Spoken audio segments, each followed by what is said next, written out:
ब्रेकनंतर आपल्या सगळ्यांचं पुन्हा एकदा स्वागत। पुढची बातमी पुण्यातली आहे। 2017 साली MPSC मार्फत पार पडलेल्या सहाय्यक मोटार वाहन निरीक्षक भरती प्रक्रियेतल्या 47 उमेदवारांना अद्यापही नियुक्त्या मिळालेल्या नाहीत।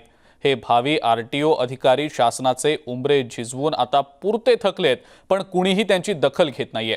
कोरोना लॉकडाऊन दरम्यान या नियुक्त्या रखडल्या होत्या, पण आता भरती होऊन 3 वर्ष लोटली तरी परिवहन विभाग यांना रुजू करून घेत नाहीये। त्यावेळी 832 पदांसाठी ही भरती झालेली होती, त्यापैकी 785 जण कामावर रुजू झालेत, तर 47 जण अजूनही प्रतीक्षेत आहेत। त्यामुळे सरकारला आमच्या नियुक्तीचा विसर पडलाय का, असा उद्विग्न सवाल हे पात्र उमेदवार करतायत। भरती झालेली होती सहाय्यक मोटार वाहन निरीक्षक या पदासाठी 2019 ला निकाल लागला, पण जेवढ्या जागांवर परीक्षा घेतली गेली तेवढ्या जागांवर नियुक्त्याच मिळालेल्या नाहीत। हे तपासणीतून समोर आलेलं आहे।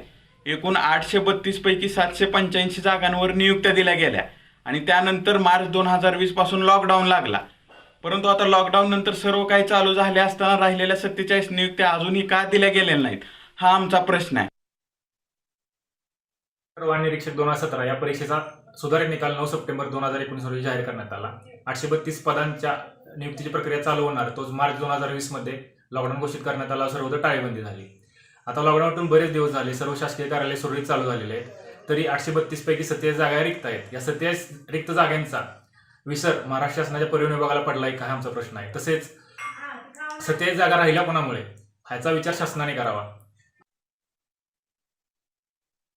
आमच्या नियुक्तीचा प्रश्न मार्गी लागावा म्हणून आम्ही MPSC मोटार वाहन विभाग तसेच शासनाला वेळोवेळी निवेदन देऊन सुद्धा त्याची कोणीही दखल घेतलेली नाही।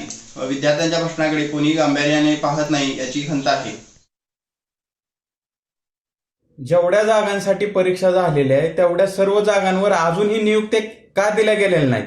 2019 साली निकाल लागलेला आहे, आता 2021 आहे, तरीही 47 नियुक्त्या प्रलंबित आहे।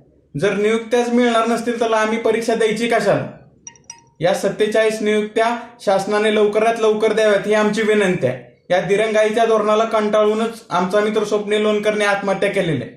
आमची मागणी सरकारपर्यंत पोहोचण्यासाठी नक्की आम्ही काय करावं, जेणेकरून सरकार आम्हाला नियुक्त्या देईल।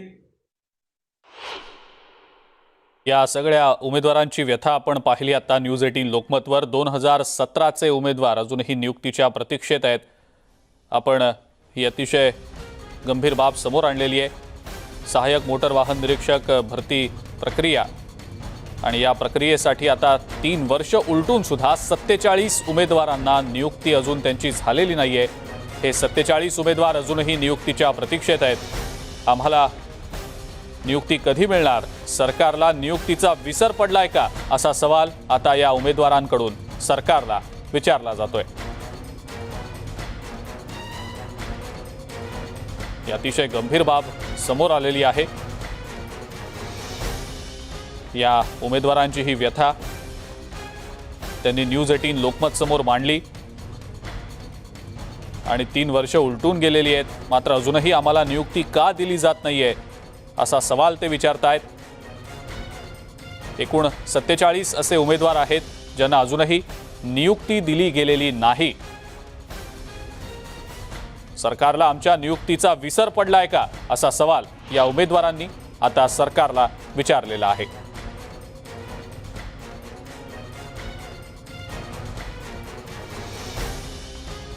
2017 साली MPSC मार्फत पार पडलेल्या सहाय्यक मोटार वाहन निरीक्षक भरती प्रक्रियेतल्या 47 उमेदवारांना अद्यापही नियुक्त्या मिळालेल्या नाहीत।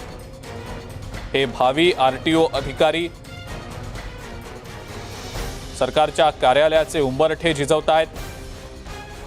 कोरोना काळात लॉकडाऊनमुळे या नियुक्त्या रखडलेल्या होत्या, मात्र भरती होऊन आता 3 वर्ष उलटून गेलेली असून सुद्धा अजूनही या 47 उमेदवारांना रुजू करून घेण्यात आलेलं नाही, त्यांना नियुक्त्या दिल्या गेलेल्या नाहीत। 832 पदांसाठी ही भरती झालेली होती, त्यापैकी 785 जण कामावर रुजू झालेले आहेत, त्यांना नियुक्त्या मिळालेल्या आहेत, मात्र उर्वरित जे 47 जण आहेत ते अजूनही नियुक्तीच्या प्रतीक्षेत आहेत। परिवहन विभाग, सामान्य प्रशासन विभाग या उमेदवारांची दखल केव्हा घेणार, हा प्रश्न आहे। याच संदर्भातली अधिक माहिती आपण जाणून घेणार आहोत. चंद्रकांत फुंदे आपले प्रतिनिधी आपल्या सोबत आहेत सध्या.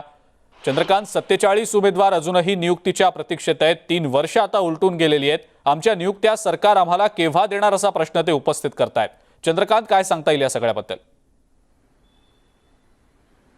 अजिंक्य, हा केवळ आणि केवळ प्रशासन म्हणजे सामान्य प्रशासन ज्याला आपण जेईडी म्हणतो आणि परिवहन विभाग यांच्यातील समन्वयाचा अभावामुळे हा सगळा गोंधळ सुरू झालेला आहे. आणि वर्ण एमपीएससी त्यात, कारण नियम असा सांगतो शासनाचा, एमपीएससीने एकदा निकाल जाहीर केल्यानंतर कुठल्याही परीक्षेचा 1 वर्षाच्या आत त्या उमेदवाराला नियुक्ती करावी लागते की शासनाने जॉईन करून घ्यावं लागतं. पण ह्या मुलांची परीक्षा झाली 2017ला, 832 पदं होती.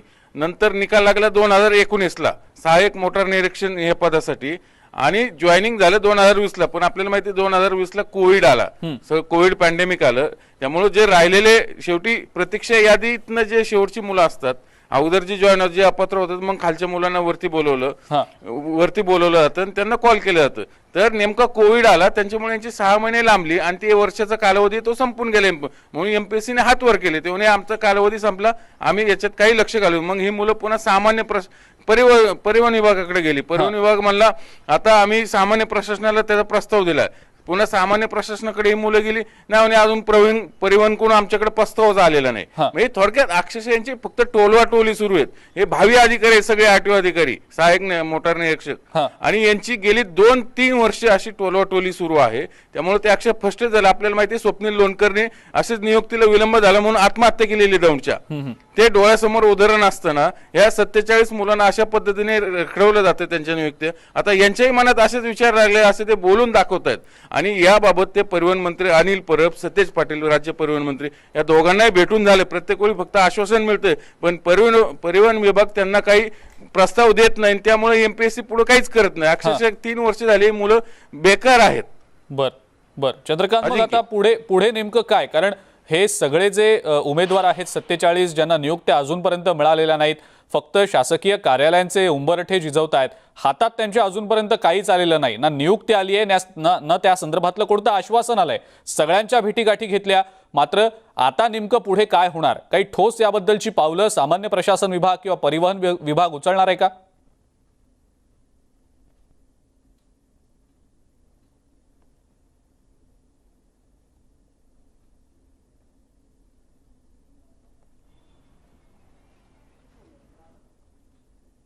चंद्रकांत, माझा आवाज येतोय आपल्यापर्यंत?